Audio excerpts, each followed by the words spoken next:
great about the colors in these palettes is they're really versatile. You have these beautiful shimmery colors that give a wonderful glow to the skin, and then you also have some that are a little bit more sultry and smoldery for evening. Also in the collection are 4 satin lip pencils and 4 new shades of velvet matte lip pencil.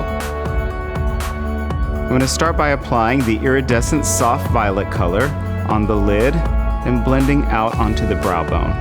And lightly blend the same color out and around just for a little hint of color. This look should be really easy and effortless. And I'm taking this pink beige shade and I'm applying it from the inner corner of the eye, about 1/3 of the way over, and blending it in gently. So now I'm going to take the matte bronze shade and lightly define the cheekbones and just gently bringing the color up onto the temples and down the jawline.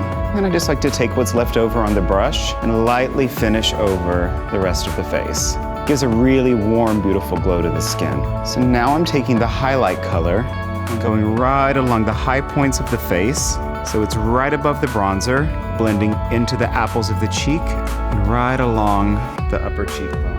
And then I'm just taking a little more highlighter, going down the center of the face, the nose, the Cupid's bow, and right on the chin.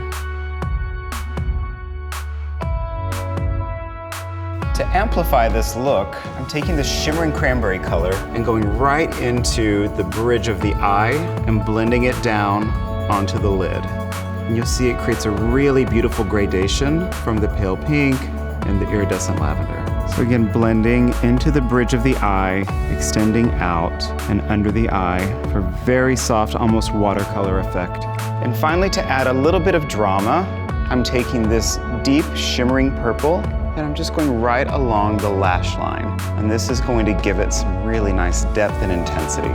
So I'll start at the lower lash line and then I'll continue onto the upper lid. And again, this should be effortless. It's a summer look. So just wash it gently all over the entire lid and then you can buff it out. There should be no lines visible on this look. And I'm adding a little more bronzer and actually bringing a little bit of it towards the apple of the cheeks just to balance out the strength of the eye. I'll go back and just add a tiny bit more highlight to the apples. I'm going to finish the look with velvet matte lip pencil in Good Times. It's a beautiful, soft, matte nude. I love velvet matte lip pencils because you can line the lips, you can color them in. They wear very well